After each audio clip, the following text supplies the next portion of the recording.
Ya kawan, bahwa fitnah nasab ini bukan hal yang baru. Itu dulu yang saya menggarisbawahi. Jadi supaya kita nggak kaget-kagetan lihat fitnah nasab 1 tahun ini begitu gencar. Saya mau tandaskan terlebih dahulu bahwa fitnah nasab Ahlul Bait Nabi ini bukan baru terjadi kali ini. Nah, yuk kita buka sejarah. Pertama, dari mulai zaman Nabi alaihi salatu wassalam. Kita tahu bahwa Nabi alaihi salatu wassalam memiliki beberapa putra anak lelaki, tapi meninggal dunia di masa kecil. Nah, sehingga apa yang terjadi? Orang-orang kafir Quraisy ketika itu menghina Nabi ya, soal nasab. Apa mereka bilang kepada Nabi? Muhammad Abtar. Muhammad Abtar. Jadi orang-orang Arab itu kalau ada seorang laki-laki yang tidak punya anak lelaki, nggak punya keturunan dari lelaki, itu disebut abtar. Secara bahasa abtar itu artinya terputus. Tapi kata abtar ini digunakan oleh orang-orang Arab ketika itu untuk menyindir, untuk menghina orang-orang yang nggak punya keturunan. Kau abtar. Karena dulu salah satu tradisi jahiliyah yang tidak bagus, yatafakharuna bil ansab. Mereka tuh selalu membangga-banggakan soal nasab. Kalau mereka punya anak banyak, keturunan banyak, anak laki banyak, itu bangga. Jadi kalau ada yang nggak punya keturunan tuh mereka kucilkan, mereka recehkan. Nah akhirnya mereka menghina Nabi kita Sayyiduna Muhammad SAW dengan sebutan Abtar, Muhammad Abtar, Muhammad Abtar. Artinya mau ngapain ngikuti Muhammad itu? Muhammad itu kan terputus keturunannya, dia nggak mulia. Mana dia punya nasab yang bagus, keturunannya nggak ada. Nah, saudara, tentu secara basyariah kemanusiaan, saudara ada rasa sedih di diri Nabi alaihi salatu wassalam. Walaupun sebetulnya nasab itu bukan soal yang utama dalam kehidupan.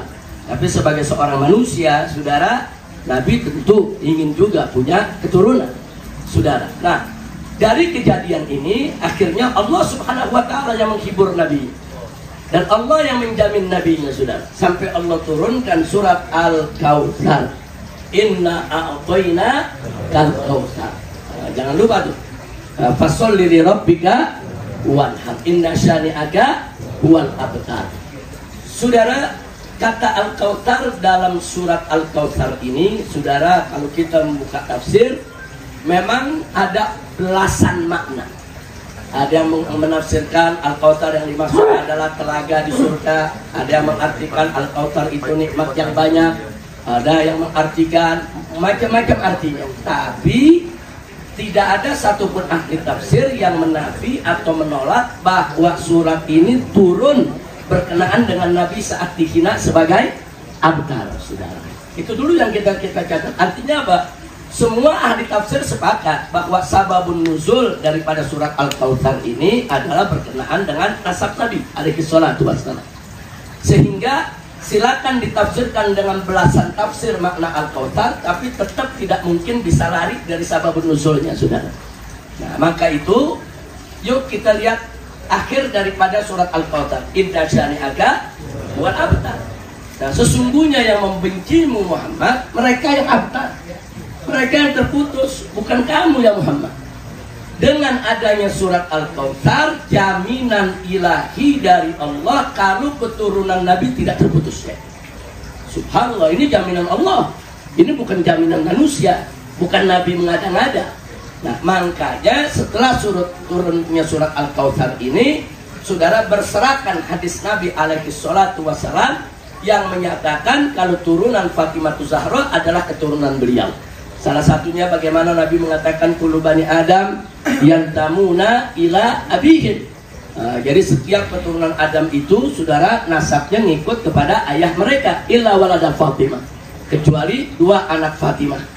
Kata Nabi apa? Fa'ana abuhuma, aku adalah ayah mereka.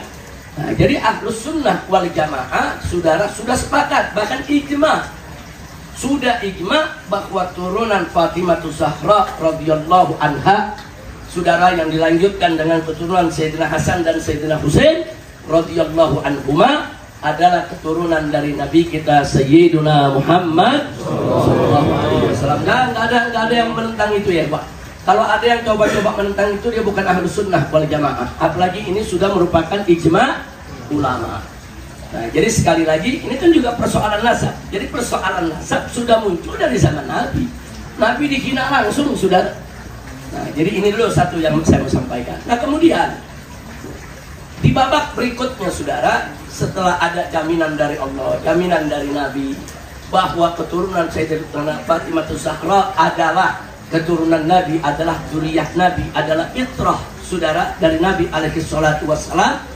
Nah, mulailah para pembenci Ahlul Bait itu, saudara, menyebarkan isu lain dalam sejarah.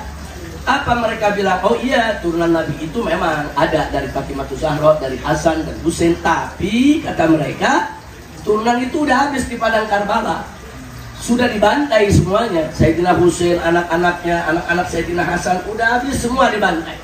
Nah, ini mereka sebarluaskan seolah-olah setelah peristiwa Karbala nggak ada lagi tuh zuriyah Nabi, saudara. Jadi fitnah ini juga terjadi. Silakan buka kitab, saudara. Sampai hari ini kaum Nawasib menggambar-gemborkan itu, nggak ada turunan Nabi. Turunan Nabi itu udah habis, saudara. Akan tetapi serangan ini, saudara, rapuh. Kenapa rapuh? Karena semua kitab sejarah memuat. Kitab-kitab sejarah yang berjilid-jilid seperti kitab sejarah umpamanya Al-Bidayah wan Nihayah li Ibn Katsir atau Al-Kamil Ibn Athir, saudara, atau kitab-kitab wafayat yang lainnya, saudara, dan seterusnya, semua memuat bagaimana peristiwa Karbala itu terjadi dan siapa saja dari keturunan Nabi yang selamat dari padang Karbala.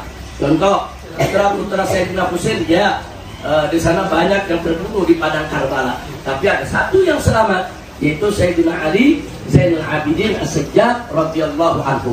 Dan Ali Zainal Abidin ini terkenal dalam buku sejarah. Buka buku sejarah mana aja, namanya ada, saudara.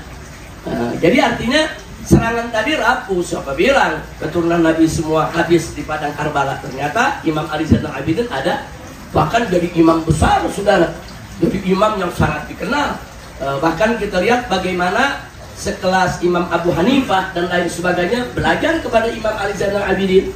Dan sejarah juga tahu Imam Ali Zainal Abidin punya anak, saudara, itu Imam Muhammad Al-Baqir.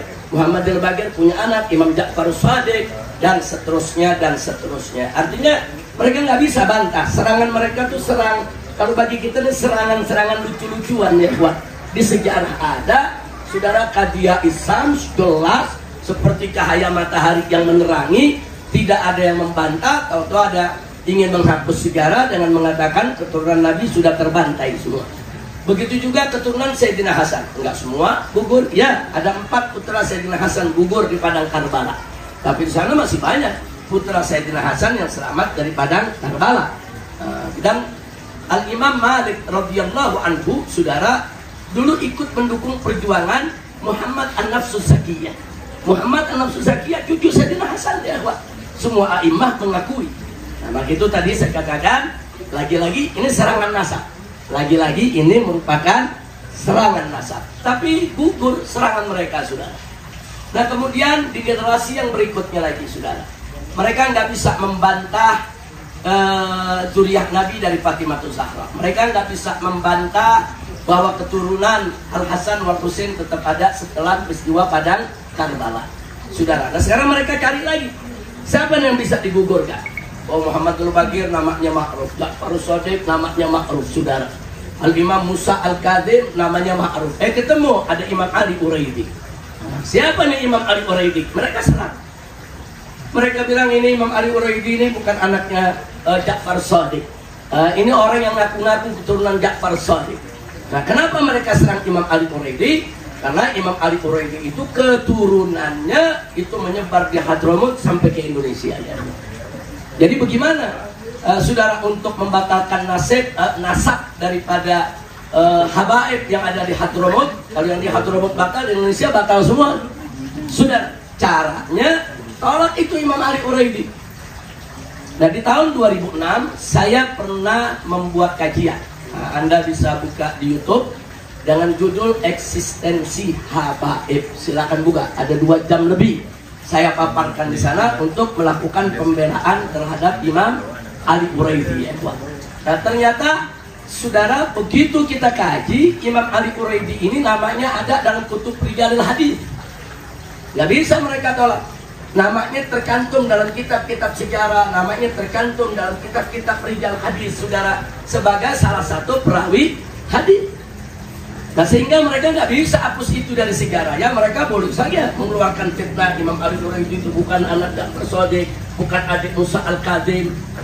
Terus mereka sebarkan fitnah sampai hari ini, saudara.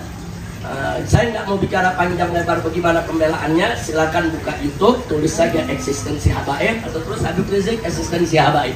Itu rekaman tahun 2006. Kita paparkan semua kitab-kitab yang mencantumkan nama Al-Imam Ali Al-Quraidi, saudara. Nah, singkat cerita, mereka gagal, nggak bisa mereka serang Imam Ali Quraidi.